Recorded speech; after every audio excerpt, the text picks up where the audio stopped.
Hello friends, welcome back 3 our classes. NCERT class 7 geography जो हमने series शुरू की थी, उसी के क्रम में आज हमारा नेक्स्ट चैप्टर है वायु। आइए इसके बारे में देखते हैं इसमें क्या बताया गया है। हमारी पृथ्वी चारों ओर से वायु की घनी चादर से घिरी हुई है, जिसे वायुमंडल कहते हैं। इसको नोट करिएगा, इंपॉर्टेंट है। वायुमंडल किसे कहते हैं? हमारी पृथ्वी चारों ओर से वायु की घनी चादर से घिरी हुई है, जिसको क्या कहते हैं? वायुमंडल कहते हैं। पृथ्वी पर सभी जीव जीवित रहने के लिए वायुमंडल पर निर्भर हैं। ये हमें सांस लेने के लिए वायु प्रदान करता है। वायुमंडल हमें क्या प्रदान करता है? सांस लेने के लिए वायु प्रदान करता है एवं सूर्य की किरणों के हानिकारक प्रभाव से हमारी रक्षा करता है। जो सूरज की किरणों से हानिकारक प्रभाव हमारे ऊपर पड़ता है, हमारी त्वचा के ऊपर, उससे यह हमारी रक्षा करता है। यदि सुरक्षा की ये चादर ना हो तो हम दिन के समय सूर्य की गर्मी से तप्त होकर जल सकते हैं एवं रात के समय ठंड से जम सकते हैं। अतः ये वे वायु राशि है जिसने पृथ्वी के तापमान को रहने योग्य बनाया है। किसने बनाया है पृथ्वी के तापमान को रहने योग्य? वायुमंडल ने। वायुमंडल किसे कहते हैं? हमारी पृथ्वी के चारों ओर जो वायु की घनी चादर है, उसी को वायुमंडल कहते हैं। हम वायुमंडल का संगठन देखेंगे। इसमें क्या है? क्या आप जानते हैं कि जिस वायु का उपयोग इस पृथ्वी पर हम सांस लेने के लिए करते हैं, वास्तव में वो अनेक गैसों का मिश्रण होती है। किनका मिश्रण होती है? बहुत सारी गैसें हैं, जैसे कि नाइट्रोजन है, ऑक्सीजन है।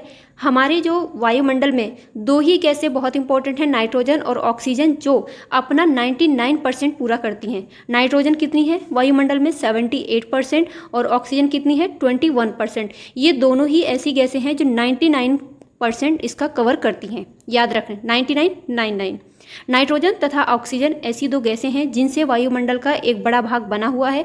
Carbon dioxide, helium, ozone, argon एवं हाइड्रोजन कम मात्रा में पाई जाती है।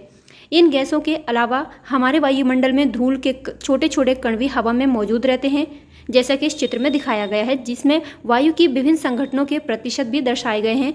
नाइट्रोजन वायु में सर्वाधिक पाई जाने वाली गैस है। अभी बताया, नाइट्रोजन वायु में सर्वाधिक पाई जाने वाली गैस है। कितनी है? 78%। जब हम सांस लेते हैं तब फेफड़ों में कुछ नाइट्रोजन भी ले जाते हैं और फिर उसे बाहर निकाल देते हैं, परंतु पौधों को अपने जीवन के लिए नाइट्रोजन की आवश्यकता होती है। इनको भी ज़रूरत होती है ना।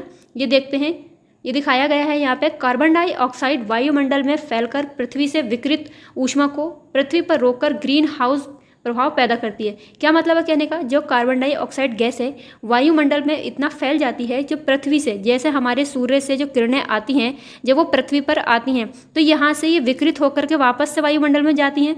तो ये जो कार्बन डाइऑक्साइड है वो इनको रोक करके हमारे यहाँ हमारी पृथ्वी पर ग्रीन हाउस प्रभाव को पैदा करती हैं। इसीलिए कार्बन डाइऑक्साइड गैस को ग्रीन हाउस गैस भी कहते हैं। इसके अभाव में हमारी जो पृथ्वी है, धरती है, इतनी ठंडी हो जाती है कि इस पर रहना ही असंभव होता। मतलब जो कार्बन डाइऑक्साइड गैस है वह तापमान को बढ़ाने में भी सहायता करती है। अगर ये ना होती तो पृथ्वी का तापमान बहुत कम हो जाता और पृथ्वी बहुत ठंडी हो जाती। किंतु जब कारखानों एवं कार के धुएं से वायुमंडल में इसका स्तर बढ़ता है, तब ये नुकसानदायक होती है। तब इस ऊष्मा के द्वारा पृथ्वी का तापमान बढ़ जाता है, जिससे कि गर्मी होती है और इसको भूमंडलीय तापन कहते हैं, यानी ग्लोबल वार्मिंग कहते हैं।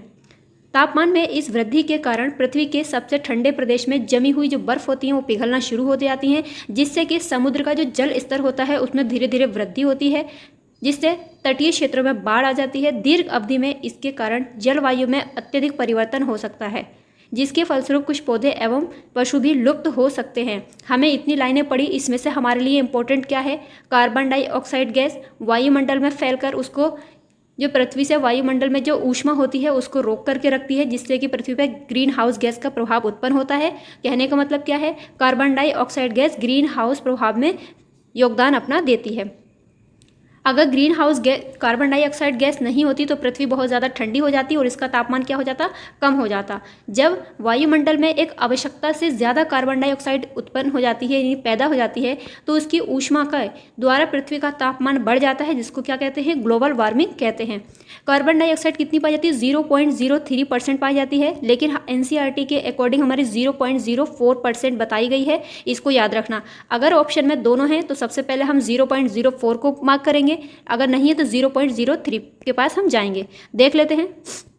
कार्बन डाइऑक्साइड का परसेंटेज 0.03% है, ऑर्गन 0.93%, अन्य सभी गैसें हैं 0.04%, ऑक्सीजन 21% तथा नाइट्रोजन 78%। सबसे ज़्यादा नाइट्रोजन 78%, दूसरे क्रम में है ऑक्सीजन 21%, उसके बाद आती है ऑर्गन 0.93%। इसको याद रखिएगा, क्रम पूछ लेता है वायुमंडल में कौन सी गैसों की अधिकता है। पहले नाइट्रोजन, दूसरी ऑक्सीजन, तीसरा ऑर्गन और चौथे नंबर पर आती है कौन, कार्बन डाइऑक्साइड 0.03%। आगे चलते हैं। जो पौधे होते हैं वो सीधे वायु से नाइट्रोजन नहीं ले पाते हैं। मृदा तथा कुछ पौधों की जड़ों में रहने वाले जीवाणु वायु से नाइट्रोजन लेकर इसका स्वरूप बदल देते हैं, जिससे पौधे इसका प्रयोग कर सकते हैं। क्या है, कहने का मतलब यही है, जो नाइट्रोजन गैस है उसको भी पौधे लेते हैं, लेकिन वो डायरेक्ट उसको नहीं लेते। जो पौधों की जड़ों में जीवाणु पाए जाते हैं वो नाइट्रोजन फिक्सेशन के कारण जो नाइट्रोजन होती है, नाइट्रोजन को नाइट्रेट में बदल देते हैं। किसमें बदल देते हैं, नाइट्रोजन को नाइट्रेट में बदल देते हैं, और इस नाइट्रेट को ही जो पौधे होते हैं वो उसका यूज़ करते हैं। तो यही बताया गया है, जो पौधे हैं वायु से नाइट्रोजन नहीं ले पाते। जो मृदा यानी मिट्टी और उसके पौधों की जड़ों में रहने वाले जीवाणु होते हैं, नाइट्रोजन फिक्सेशन के कारण इसका स्वरूप को बदल देते हैं, जिससे पौधे इसका प्रयोग कर सकते हैं। ऑक्सीजन वायु में प्रचुरता से मिलने वाली दूसरी गैस है। सबसे ज़्यादा नाइट्रोजन, दूसरी ज़्यादा मिलने वाली गैस कौन सी है, ऑक्सीजन। कितनी है, 21%। याद रखना, मनुष्य तथा पशु सांस लेने में वायु से ऑक्सीजन प्राप्त करते हैं। हरे पादप प्रकाश संश्लेषण के द्वारा ऑक्सीजन उत्पन्न करते हैं। इस प्रकार वायु में ऑक्सीजन की मात्रा समान बनी रहती है। यदि हम वृक्ष काटते हैं तो ये संतुलन बिगड़ जाता है। कहने का मतलब क्या है कि मनुष्य और पशु सभी को सांस लेने के लिए ऑक्सीजन की आवश्यकता होती है। मनुष्य जब सांस लेता है तो वो ऑक्सीजन ग्रहण करता है, लेकिन जब सांस को छोड़ता है तो वो कार्बन डाइऑक्साइड को बाहर निकालता है। लेकिन आज आप लोगों का दुख दूर कर दें कि सब कुछ लोगों का ये कहना होता है कि जो पेड़ पौधे होते हैं वो केवल प्रकाश संश्लेषण की ही क्रिया करते हैं, वो कार्बन डाइऑक्साइड जो हम लोग छोड़ते हैं उसका यूज़ करते हैं। ये तो ठीक है, लेकिन हर जो चीज़ जीवित है उसको किसकी ज़रूरत है, ऑक्सीजन की ज़रूरत है। ऑक्सीजन की नीड है तो पौधे भी तो जिंदा है ना, वो भी जीवित हैं, इसलिए पौधे भी सांस लेते हैं और उनको भी ऑक्सीजन की ज़रूरत होती है। तो ये चीज़ें दोनों याद रखना। प्रकाश संश्लेषण में पौधे किसका करते हैं, ऑक्सीजन उत्पन्न करते हैं, तथा वो जब सांस लेते हैं तभी वो ऑक्सीजन का प्रयोग करते हैं, उनको भी ऑक्सीजन लगती है। याद रखना इस चीज़ को, ये अक्सर सब लोगों को नहीं पता होता, वो सिर्फ प्रकाश संश्लेषण की क्रिया को ही जानते हैं। इस प्रकार वायु में ऑक्सीजन की मात्रा को समान बनाए रखते हैं कौन, पेड़ पौधे। यदि वृक्ष काट दिया जाता है तो ऑक्सीजन का संतुलन बिगड़ जाता है। कार्बन डाइऑक्साइड अन्य महत्वपूर्ण गैस है। कितनी है, 0.03% है वायुमंडल में। हरे पादप अपने भोजन के रूप में कार्बन डाइऑक्साइड का प्रयोग करते हैं और ऑक्सीजन को वापस करते हैं। मनुष्य और पशु कार्बन डाइऑक्साइड बाहर निकालते हैं। मनुष्यों तथा पशुओं द्वारा बाहर छोड़े जाने वाली कार्बन डाइऑक्साइड की मात्रा पादपों द्वारा प्रयोग की जाने वाली गैस के बराबर ही होती है, जिससे कि संतुलन बना रहता है। परंतु ये संतुलन कोयला, खनिज तेल आदि ईंधनों के जलाने से गड़बड़ा जाता है। वे वायुमंडल में प्रतिवर्ष करोड़ों टन कार्बन डाइऑक्साइड की बढ़ोतरी करते हैं। परिणाम स्वरूप कार्बन डाइऑक्साइड का बढ़ा हुआ आयतन पृथ्वी पर मौसम और जलवायु को प्रभावित करता है। जब हम देखते हैं, जब वायु गर्म होती है, क्या होती है, जब वायु गर्म होती है तो ये क्या होती है, हल्की फैलती है और ये हल्की होकर ऊपर उठने लगती है। जैसे जैसे वायु गर्म हुई, ये गर्म होकर फैलेगी और ये ऊपर की ओर उठने लगेगी। ठंडी वायु सघन और भारी होती है, जबकि ठंडी वायु क्या होती है, भारी होती है, और इसके स्थान पर वो ठंडी वायु आ जाएगी। इसमें नीचे रहने की प्रवृत्ति होती है। गर्म वायु के ऊपर उठने पर आसपास के जो क्षेत्र होते हैं वहाँ से ठंडी वायु रिक्त स्थान को भरने के लिए आ जाती है। इस प्रकार वायु का चक्र चलता रहता है।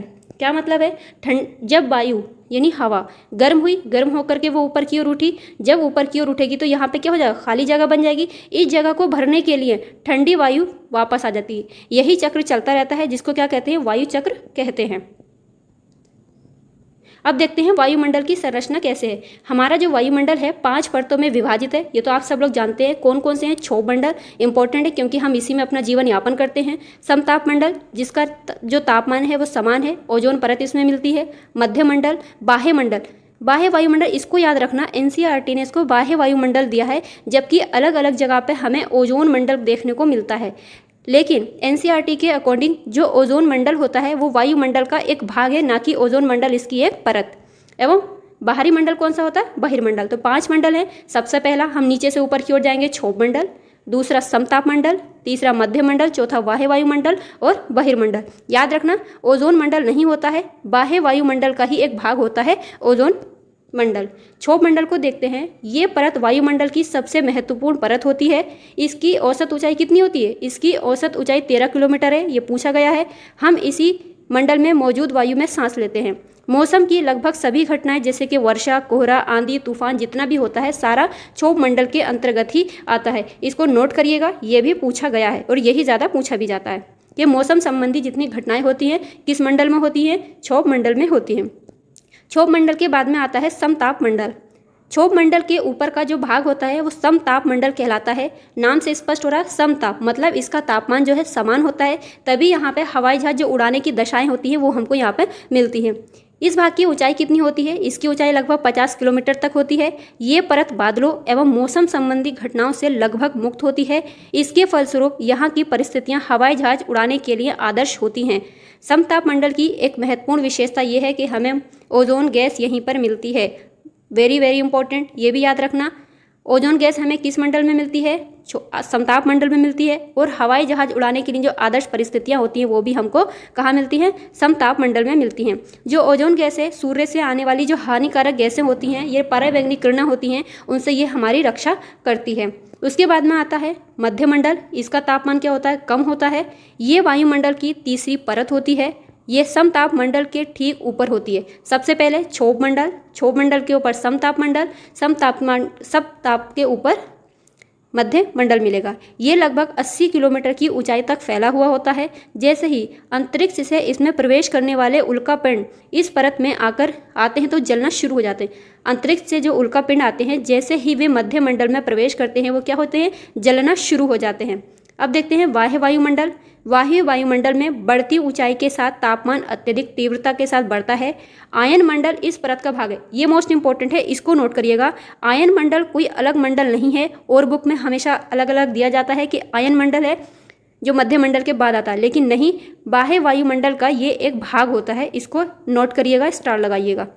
ये 80 से 400 किलोमीटर तक फैला हुआ होता है। रेडियो संचार के लिए इस परत का हम उपयोग करते हैं।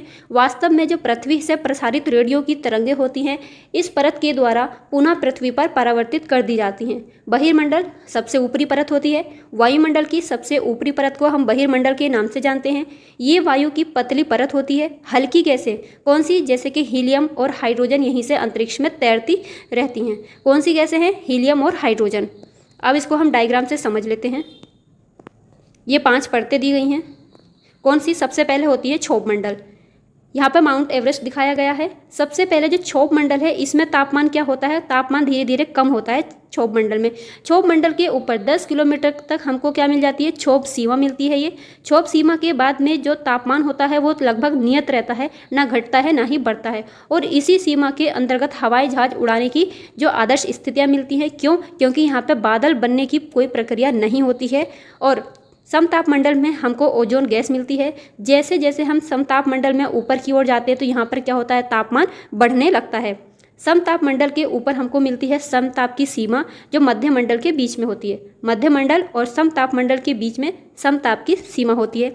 जैसे हम मध्य मंडल में हम एंटर करते हैं, मध्य मंडल में तापमान जो होता है धीरे धीरे धीरे बढ़ता जाता है। सबसे ज़्यादा पूछा जाता है तापमान कहाँ कम होता है, किस मंडल में सबसे ज़्यादा तापमान में गिरावट होती है? वो होता है हमारा मध्य मंडल। इसमें ही अंतरिक्ष से जो उल्का पिंड आते हैं वो जलना प्रारंभ हो जाते हैं, जल करके राख हो जाते हैं।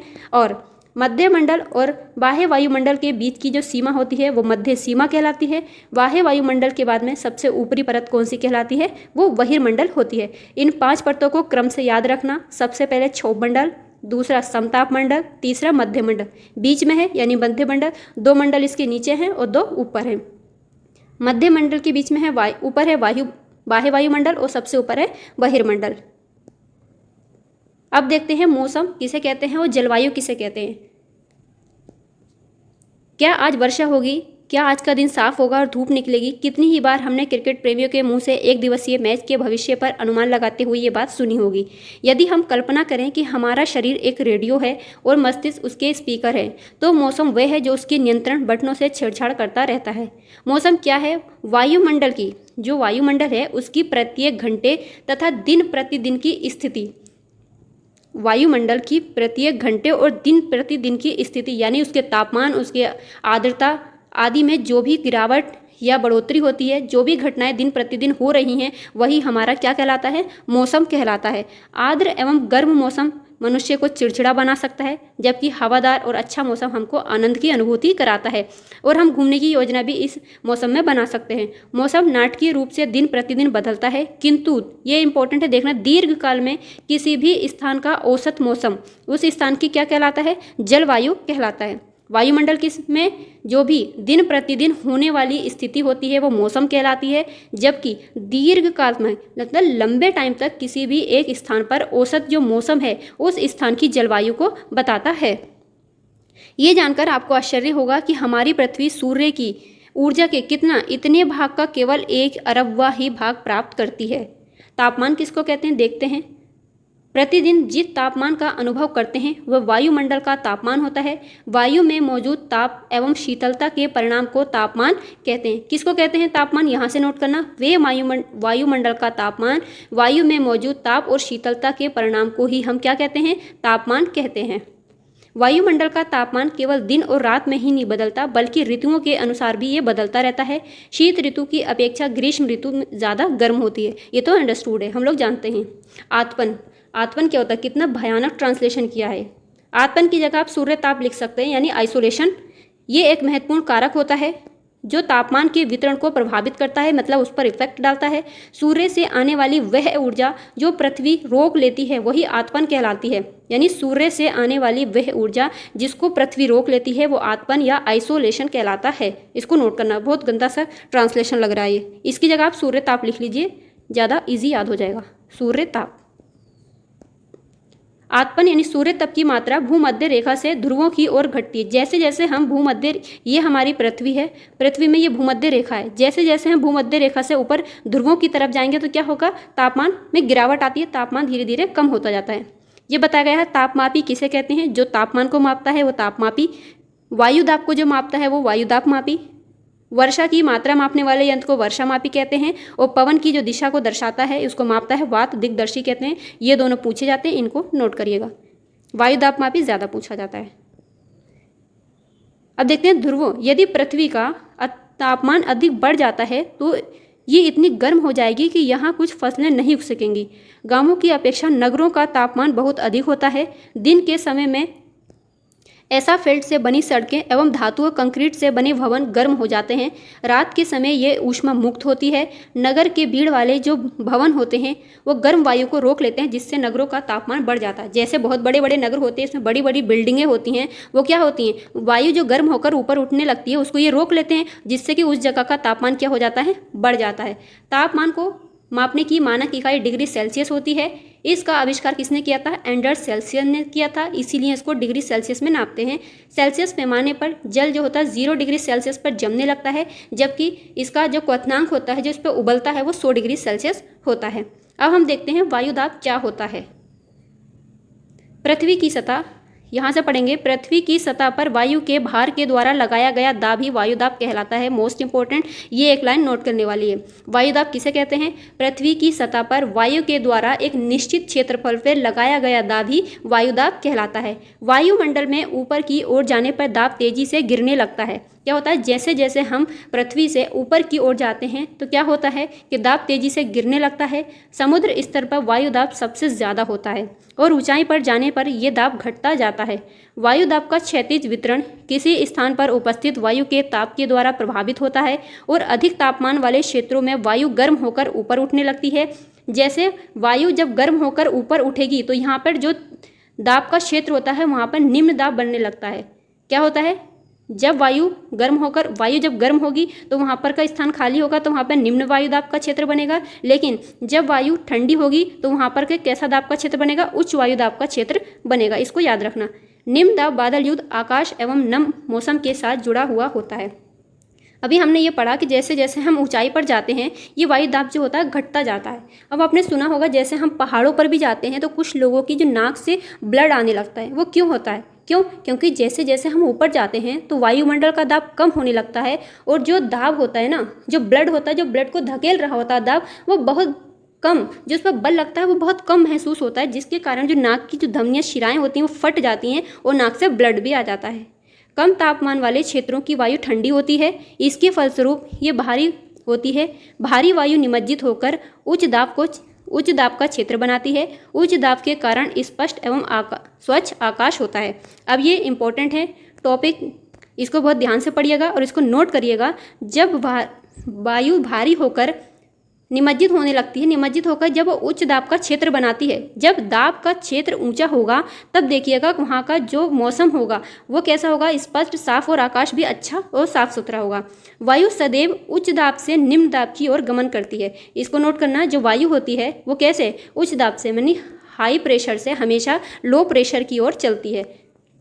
वायु कैसे गमन करती है, हमेशा हाई प्रेशर से लो प्रेशर की ओर वायु का अपना गमन करती है। अब पवन देखते हैं। उच्च दाब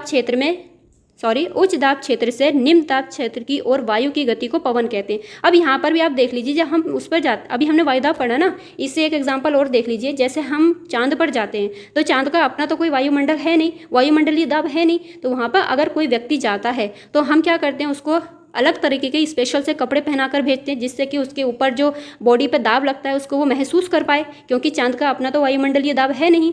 अगर कोई व्यक्ति वहाँ जाने के बाद में कपड़े निकाल कर खड़ा हो जाए तो आप यकीन मानिए उस इंसान की मौत भी हो सकती है। क्यों?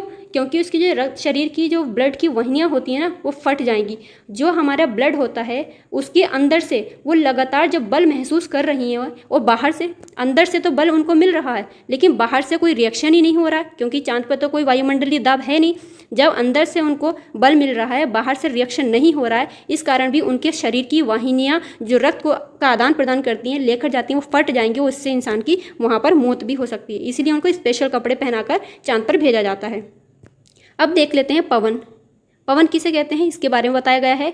उच्च दाब क्षेत्र से निम्न दाब क्षेत्र की ओर वायु की गति को क्या कहते हैं, पवन कहते हैं। आप पवन को काम करते देख सकते हैं। जब सड़क पर गिरी पत्तियों को उड़ाती एवं तूफान के समय पेड़ों को उखाड़ देती है। कभी कभी जब पवन धीरे बहती है तो आप इसे महीन धूल या धुएं के उड़ाते हुए भी देख सकते हैं। हम पवन को क्या करते, देख तो नहीं सकते लेकिन उसको महसूस करते हैं, लेकिन अपने साथ वो चीज़ों को जो उड़ाकर लेके जाती है उनको तो हम देख ही सकते हैं। कभी कभी पवन इतनी तेज होती है कि इसकी विपरीत दिशा में चलना कठिन हो जाता है। आपने अवश्य अनुभव किया होगा कि तेज जब हवा चलती है तो उसमें छाता लेकर चलना भी आसान नहीं होता है। जब तेज हवा के कारण आपके लिए कोई समस्या उत्पन्न हुई हो तो ऐसे कोई उदाहरण सोचिए, ये बच्चों को बताया जा रहा है। पवन को मुख्यतः 3 प्रकारों से एनसीईआरटी ने विभाजित किया है, उनको भी आगे देखेंगे। इससे पहले ये देख लेते हैं, पवन का नाम उसके आने की दिशा के आधार पर निर्धारित होता है। उदाहरण के लिए पश्चिम से आने वाली पवनों को क्या कहते हैं, पछुआ पवनें या पश्चिमी पवनें कहते हैं। स्थानीय पवन जो पवन है 3 प्रकार से उनको विभाजित किया है, स्थानीय, मौसमी और स्थायी पवनें। स्थायी पवनें कौन कौन सी होती हैं, व्यापारिक, पश्चिमी एवं पूर्वी पवनें स्थायी पवनें होती हैं। ये वर्ष भर लगातार निश्चित दिशा में चलती रहती हैं। मतलब क्या है, इनकी कोई दिशा बताई नहीं गई कि किस डायरेक्शन में चलती हैं, लेकिन ये क्या होती है, वर्ष भर अगर इधर चल रही है तो लगातार एक ही दिशा में ये चलती रहती हैं। इनको स्थायी पवनें कहते हैं। अब मौसमी पवनें कौन सी होती हैं, वे पवनें जो विभिन्न ऋतुओं में अपनी दिशा को बदलती रहती हैं। अलग अलग ऋतुओं में, अलग अलग मौसम में ये अपनी दिशा को बदलती रहती हैं। ये मौसमी पवनें कहलाती हैं। और हमारा जो भारत है वो मानसूनी पवनों वाला देश है, ये पूछा गया है, इसको नोट कर लीजिए। भारत में कैसी पवनें हैं, भारत में मानसूनी पवनें पाई जाती हैं। स्थानीय पवन कौन सी होती है, ये वे पवनें कि ये पवनें किसी भी छोटे क्षेत्र में वर्ष या दिन के किसी विशेष समय में चलती हैं। उदाहरण के लिए स्थल एवं समुद्री समीर यानी समुद्री हवाएं। अब इसको याद रखना, इससे आप इसको मौसमी स्थानीय पवनों में, स्थायी पवनों में नहीं जाएंगे। ये स्थानीय पवनें होती हैं कौन सी, स्थल और समुद्री। जो स्थल से चलती हैं और समुद्र से चलती हैं ये स्थानीय पवनें कहलाती हैं। भारत के उत्तरी क्षेत्र को गर्म एवं शुष्क स्थानीय पवन याद होती है। हमारे भारत में लू चलती है ना, ये कब चलती है, गर्म और शुष्क पवनें जो स्थानीय होती हैं ये लू कहलाती हैं। कहाँ पर, भारत में। अभी देख लेते हैं चक्रवात, प्राकृतिक आवेश। ये हमारे लिए इंपॉर्टेंट तो नहीं है लेकिन ये केस स्टडी दी गई है जिससे हमारा माइंड थोड़ा डेवलप हो सकता है, सोचने की शक्ति बढ़ सकती है। जल्दी से इसको फटाफट देखेंगे। भारत के पूर्वी समुद्री तट पर यानी तट पर जो उड़ीसा है वहाँ पर बंगाल की खाड़ी से उठने वाले चक्रवातों का खतरा लगातार बना ही रहता है। देखते हैं ज़्यादातर बंगाल की खाड़ी में आए दिन चक्रवात आते रहते हैं। 17 से 18 अक्टूबर 1999 को राज्य के 5 जिलों में चक्रवात आया था। 29 अक्टूबर 1999 को एक अन्य महाचक्रवात भी आया था जिसने राज्य के एक बड़े भाग में तबाही मचाई थी। मुख्यतः पवनों का वेग, वर्षा और ज्वारीय प्रोत्कर्ष से हानियां हुई। 260 किलोमीटर प्रति घंटे तक के वेग वाली जो पवनें थीं 36 घंटे से भी ज़्यादा समय तक लगातार चलती रही थीं। तीव्र वेग वाली इस पवन ने पेड़ों को उखाड़ कर फेंक दिया और कच्चे घरों को इन्होंने नष्ट कर दिया था। अनेक औद्योगिक भवन तथा अन्य घरों की छतें भी उड़ गईं। विद्युत आपूर्ति एवं टेलीफोन लाइनें पूरी तरीके से कट गई थीं, नष्ट हो गईं। चक्रवात के फलस्वरूप लगातार 3 दिनों तक भारी वर्षा होती रही। इस वर्षा के कारण उड़ीसा की प्रमुख नदियों में बाढ़ आ गई थी। चक्रवाती पवनों के कारण उठी ज्वारीय तरंगें स्थल पर 20 किलोमीटर तक आ गईं और फलस्वरूप तटीय क्षेत्रों में भयानक तबाही हुई। अचानक 7 से 10 मीटर ऊंची ज्वारीय तरंगें आ गईं, जिसके कारण तैयार खड़ी धान की फसल पूरी तरीके से बर्बाद हो गई थी। ये हमारे लिए इंपॉर्टेंट नहीं है, एग्जाम में नहीं पूछा जाता है, लेकिन ये बड़े एग्जाम्स के लिए इंपॉर्टेंट है। उसमें केस स्टडी अक्सर पूछी जाती हैं। हम इसको छोड़ भी सकते हैं। यहाँ से देखते हैं, पारादीप एवं कोणार्क के बीच स्थित मैंग्रोव के जंगल लुप्त हो गए थे। कब? जब ये चक्रवात आया था। पारादीप कहाँ पर है? उड़ीसा में, याद रखना इसको। आगे चलते हैं, आर्द्रता किसको कहते हैं? जब जल पृथ्वी एवं विभिन्न जलाशयों से वाष्पित होकर के उड़ जाता है और ये जल वाष्प बनता है, तब वायु में किसी भी समय जल वाष्प की मात्रा को आर्द्रता कहते हैं। आर्द्रता किसे कहते हैं? अगेन इंपॉर्टेंट, इसको नोट करिएगा। जब जल पृथ्वी एवं विभिन्न जलाशयों से वाष्पित होता है तो ये जल वाष्प बन जाता है। वायु में किसी भी समय जल वाष्प की मात्रा ही आर्द्रता कहलाती है। जब वायु में जलवाष्प की मात्रा अत्यधिक होती है तो उसे हम आर्द्र दिन कहते हैं। आर्द्र दिन में क्या होता है? कपड़े भी देर से सूखते हैं, हमारा पसीना भी बहुत देर से सूखता है। देखेंगे, जब वायु में जलवाष्प की मात्रा ज़्यादा हो जाती है तो हम उसको आर्द्र दिन कहते हैं। जैसे जैसे वायु गर्म होती जाती है उसकी जलवाष्प धारण करने की क्षमता बढ़ती है। अगेन इंपॉर्टेंट, गर्म वायु में जल वाष्प को धारण करने की क्षमता ज़्यादा होती है ठंडी वायु की अपेक्षा, इसको नोट करिएगा। और इस प्रकार ये और अधिक आर्द्र हो जाती है। आर्द्र दिन में कपड़े सूखने में ज़्यादा समय लगता है और हमारे जो शरीर से पसीना निकलता है वो भी आसानी से नहीं सूखता है और हम उसमें थोड़ा असहज महसूस करते हैं। जब जलवाष्प ऊपर उठती है, ये जलवाष्प ऊपर उठती है तो ठंडा होना शुरू हो जाता है। जलवाष्प संघनित होकर ठंडा होकर जल की बूंदें बनाती हैं। बादल इन्हीं जल बूंदों का ही एक समूह होता है। क्या होती है? जलवाष्प है। ये जलवाष्प क्या होती है? जैसे जैसे ऊपर की ओर उठती है तो ठंडा होती है, ठंडा होकर ये संघनित होती है। संघनित होने के बाद में बादल बनते हैं। बादलों में छोटे छोटे पानी की बूंदें इकट्ठी हो जाती हैं। जब ये इतनी ज़्यादा हो जाती हैं कि इसको ये सहन नहीं करता तो बारिश के रूप में फिर से नीचे पृथ्वी पर आ जाती हैं। जब जल की ये बूंदें इतनी भारी हो जाती हैं कि वायु में तैर नहीं सकती तब वर्षण के रूप में नीचे आ जाती हैं, यानी कि बारिश के रूप में ये पुनः पृथ्वी पर आ जाती हैं। आकाश में उड़ते हुए जेट हवाई जहाज अपने पीछे सफ़ेद पथ चिन्ह छोड़ते हैं। देखते हैं आकाश में उड़ते हुए, इनके इंजनों से निकलने वाली जो नमी होती है वो संघनित हो जाती है। वायु के गतिमान न रहने की स्थिति में ये संघनित नमी कुछ देर तक पथ के रूप में हमको दिखाई देती है। जब हमने देखा है, अपने बचपन में बाहर जाके देखते थे, जब जेट उड़ते थे, अभी भी उड़ते हैं, देखते हैं तो अपने पीछे ये छोटे छोटे क्या छोड़ जाते हैं? सफ़ेद एक चिन्ह छोड़ जाते हैं। जो इसके इंजनों से नमी निकलती है वही नमी धीरे धीरे संघनित होती है और जब वायु के गतिमान नहीं होती है, वायु नहीं चलती है, तो उसकी स्थिति में संघनित नमी कुछ देर तक पथ के रूप में हम लोगों को दिखाई देती है। पृथ्वी पर जल के रूप में गिरने वाला जो वर्षण होता है, पानी होता है, वही वर्षा कहलाता है। ज़्यादातर भौमजल वर्षा जल से ही प्राप्त होता है। भौमजल मतलब भूमि के अंदर जो जल होता है वो हमें वर्षा से ही प्राप्त होता है। पौधे जल संरक्षण में मदद करते हैं। क्या पौधे होते हैं? ये अपने जो पौधों की जड़ें होती हैं ये किसको करते हैं? जल को बांधे रखती हैं। मिट्टी में जो जड़ें रहती हैं जल को अपने स्थान पर बांधे रखती हैं, तभी ये पौधे जल संरक्षण में हमारी मदद भी करते हैं। जब पहाड़ी पार्श्वों से पेड़ काटे जाते हैं, वर्षा जल अनावृत पहाड़ों से नीचे बहने लगता है और निचले इलाकों में बाढ़ का ये कारण बनता है। क्रियाविधि आधार पर वर्षा के 3 प्रकार होते हैं: संवहनी वर्षा, पर्वतीय वर्षा और चक्रवाती वर्षा। वर्षा कितने प्रकार की बताइए? 3, संवहनी, पर्वतीय और चक्रवाती वर्षा। ये संवहनी वर्षा धीरे धीरे ठंडी गर्म होकर ऊपर उठ रही है। यहाँ पर देखिए ये पर्वतीय वर्षा है और ऊपर दिखाया गया है हमको चक्रवातीय वर्षा। आगे चलते हैं। पौधे एवं जीव जंतुओं के जीवित रहने के लिए वर्षा बहुत महत्वपूर्ण होती है। इससे धरातल को ताज़ा जल प्राप्त होता है। ये पूछा गया है, ताज़ा जल हमको किससे प्राप्त होता है? नदी झील नहीं लगाना, ताज़ा जल हमको जो होता है बारिश से ही प्राप्त होता है।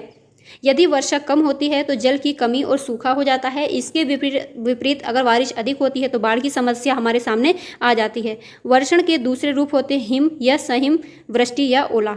ठीक है, अब हम देखते हैं, ये हमने क्वेश्चन किए थे। वायुमंडल क्या है? वायुमंडल का अधिकतर भाग किन 2 गैसों से मिलकर बना हुआ होता है? कौन सी गैसें थी? नाइट्रोजन और ऑक्सीजन। कितनी थी? 78% और 21%, ये बताया था। वायुमंडल में कौन सी गैस हरित गृह प्रभाव को पैदा करती है? बताइएगा कमेंट बॉक्स में। क्या कार्बन डाइऑक्साइड है? मौसम किसे कहते हैं? वर्षा के 3 प्रकार अभी बताए, कौन कौन से हैं? वायुदाब क्या होता है? ये सब बताइएगा, आप नोट करते रहिएगा क्योंकि ये पढ़ा चुके हैं। ऐसी कौन सी गैस है जो हमें सूर्य की हानिकारक किरणों से बचाती है? कौन सी है? ओजोन। कहाँ, किस मंडल में पाई जाती है? समताप मंडल में। समताप मंडल में और क्या होता है? वायुयान हम अच्छे से उड़ा सकते हैं क्योंकि यहाँ पे बादल बनने की घटना नहीं होती है। वायुमंडल की सबसे महत्वपूर्ण परत कौन सी होती है? क्षोभ मंडल, क्योंकि हम इसी में अपना जीवन यापन करते हैं, रहने की सारी दशाएं हमको इसमें मिलती हैं। मौसम संबंधी सारी दशाएं भी क्षोभ मंडल में ही हमको देखने को मिलती हैं। वायुमंडल की निम्न परतों में कौन सी बादल विहीन है? अभी बताया था, जैसे समताप मंडल है। वायुमंडल की परत में जब हम ऊपर की ओर जाते हैं तो क्या होता है? वायुदाब धीरे धीरे घटता है। जब वृष्टि तरल रूप में पृथ्वी पर आती है या तरल रूप में बारिश का पानी नीचे आता है तो उसको हम वर्षा कहते हैं। व्यापारिक पवनें कौन सी होती हैं? ये स्थायी पवनें अभी बताया था। लू, ये मौसमी पवनें होती हैं। मानसून की लू एक स्थानीय पवन होती है और मानसून मौसमी पवनें कहलाती हैं। और पवन किसको कहते हैं? पवन। पवन की जगह पे यहाँ पे थोड़ा सा वायु रहता, ज़्यादा ठीक रहता। वायु की क्षैतिज गति ही पवन कहलाती है, इसको नोट करिएगा। जो क्षैतिज रूप से वायु चलती है उसका जो क्षैतिज रूप से वायु का संचरण होता है वो कौन सी वाली वायु होती है? बताइएगा आप। और जो ऊर्ध्वाधर वायु होती है उसके संचरण को क्या कहते हैं? जो ऊर्ध्वाधर चलती है उसको हम कहते हैं संवहनीय वायु। ठीक है, राइट।